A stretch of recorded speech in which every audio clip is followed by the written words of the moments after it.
Gimana jadinya kalau sebuah malam tenang di Pulau Dewata berubah menjadi neraka berdarah? Warga negara Australia datang ke Bali untuk bersantai, tapi malam itu berubah jadi neraka. Dua pria asal Australia ditembak brutal di dalam villa mewah mereka. Satu tewas di tempat, satunya lagi berjuang antara hidup dan mati. Tapi siapa pelakunya? Apa motifnya?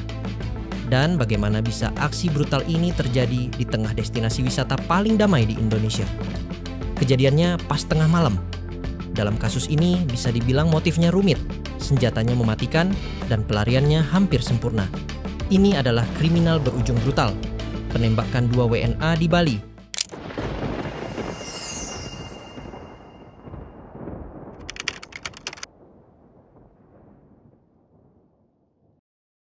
Ketemu lagi nih kita di channelnya Istana Media. Di channel ini saya bakal berbagi informasi detail dan faktual tentang berita yang lagi hot banget dan jadi perbincangan di mana-mana, khususnya bagi netizen di media sosial. Dalam IG News bareng saya, kita akan breakdown atau menjabarkan secara detail terkait berita yang perlu banget buat dibahas lebih lanjut. Berita kali ini datang dari salah satu pulau cantik di Indonesia, yaitu Bali. Kita akan mengupas tuntas salah satu kasus kriminal paling mengejutkan di tahun 2025. Penembakan yang menewaskan seorang warga negara asing di Bali dan melukai satu lainnya. Berita ini juga sampai menjadi sorotan media internasional. Apa sebenarnya yang terjadi di balik penembakan berdarah ini? Yuk, langsung aja kita breakdown sekarang. Kita akan mulai pembahasan ini dengan mengetahui seperti apa kronologi penembakan yang terjadi di Bali ini. Lokasi kasus penembakan ini bukan tempat sembarangan. Ini terjadi di sebuah villa mewah bernama Villa Casa Santisha, satu yang terletak di kawasan Desa Munggu, Kabupaten Badung, Bali. Di dalam villa tersebut, terdapat 2 pria asal Melbourne, Australia. Yang pertama ada Zivan Ratmanovic, laki-laki berumur 32 tahun. Yang kedua namanya Sanar Ganim, laki-laki berumur 34 tahun. Keduanya sedang berada di Bali bersama istri mereka masing-masing. Mungkin saat itu mereka sedang liburan, tapi mungkin juga ada urusan lainnya. Selain mereka, ada juga satu wisatawan asing lainnya yang tinggal di villa itu.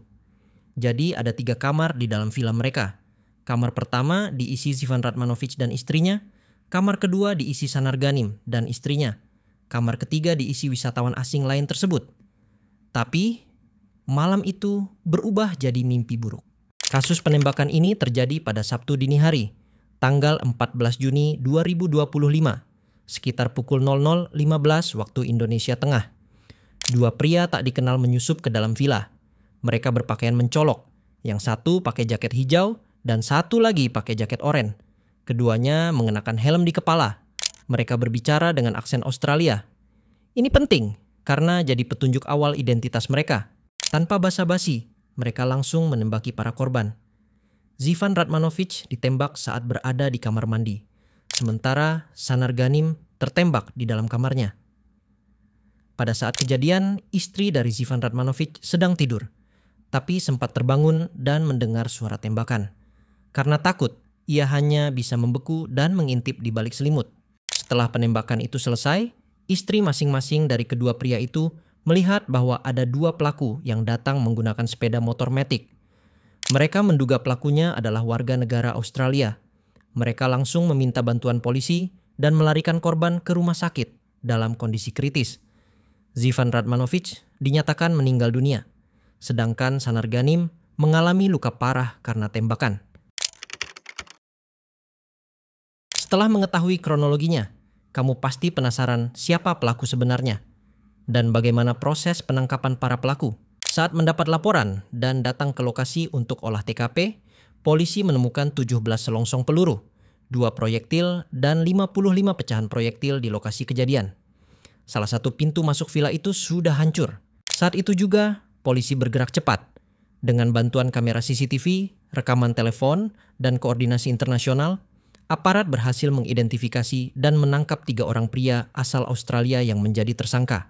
Tersangka pertama ditangkap di Singapura saat mencoba melarikan diri. Tersangka kedua ditangkap di Bandara Soekarno-Hatta saat sedang ingin menghilangkan jejak. Dan tersangka ketiga ditangkap di tempat terpisah. Penangkapan para tersangka juga sudah resmi dinyatakan oleh pihak kepolisian di Bali. Mereka sudah diamankan dan akan segera ditahan di Indonesia. Penembakan warga negara Australia, saya sudah mendapatkan laporan dari Kapolda. Saat ini sudah diamankan. Satu sudah ada di Jakarta, satu lagi dalam perjalanan dari luar negeri. Akan masuk Jakarta, nanti secara detail akan dirilis secara khusus oleh Polda Bali. Namun yang jelas pengungkapan ini tentunya kerjasama antara Barreskrim, di backup juga oleh imigrasi dan juga AFB. Jadi mudah-mudahan nanti pada saatnya bisa dirilis secara lengkap oleh Polda Bali. Terima kasih. Penangkapan ini terjadi berkat kerja sama antara Kepolisian Bali, Interpol, Imigrasi, dan Australian Federal Police.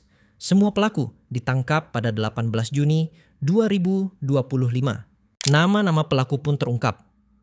Pelaku pertama yakni Tupou Pasamidolmore berusia 37 tahun yang berperan sebagai eksekutor. Pelaku kedua yakni Koskun Mevlut berumur 23 tahun yang juga berperan sebagai eksekutor. Sedangkan pelaku terakhir yakni Darcy Francesco Jensen berusia 37 tahun yang merupakan perencana penembakan. Mereka dijerat dengan sejumlah pasal berat, di antaranya pasal pembunuhan berencana, pasal pembunuhan, pasal penganiayaan berat, dan juga dijerat dengan undang-undang darurat terkait kepemilikan senjata api.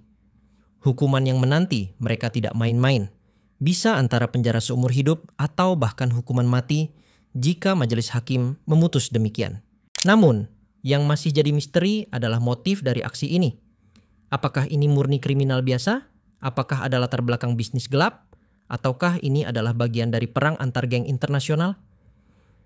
Pihak kepolisian belum merilis motif secara resmi, namun dugaan kuat mengarah pada konflik pribadi atau balas dendam, yang mungkin terkait dengan urusan bisnis ilegal atau perselisihan di negara asal mereka. Kemungkinan tentang motif bisa jadi terjawab di pembahasan kita selanjutnya tentang fakta korban penembakan. Sekarang kita akan membahas fakta dari dua korban penembakan dalam kasus ini yang mungkin bisa jadi benang merah dalam mengetahui motif pelaku. Fakta pertama, korban bernama Sanar Ghanim diduga memiliki keterkaitan dengan organisasi kriminal di Melbourne.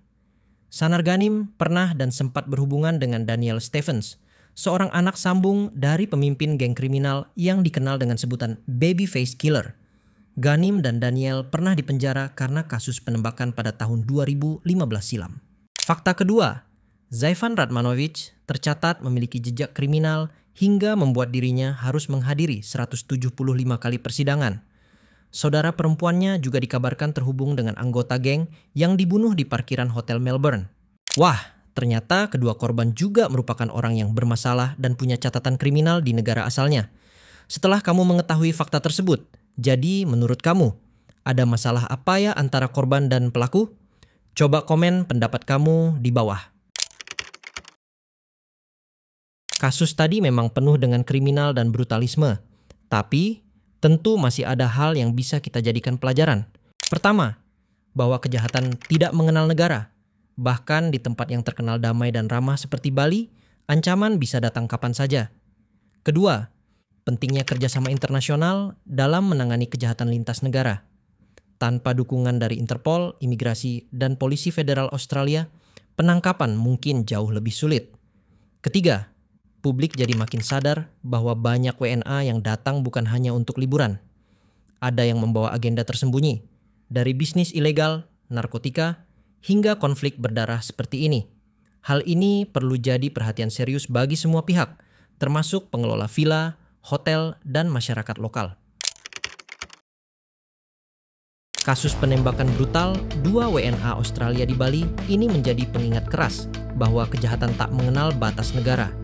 Kita patut mengapresiasi kinerja cepat dan tegas aparat hukum Indonesia. 3 pelaku akan menghadapi proses hukum yang panjang dan berat di negeri orang. Semoga kasus ini tidak hanya jadi headline, tapi juga pelajaran bagi kita semua, bahwa kekerasan, dendam, dan kriminalitas tidak pernah membawa penyelesaian, hanya kehancuran. Tulis pendapat kamu di kolom komentar tentang berita penembakan 2 WNA di Bali ini. Jangan lupa like, share, dan subscribe. agar kamu nggak ketinggalan konten mendalam kayak begini ya. Sampai ketemu lagi di video breakdown mendalam selanjutnya.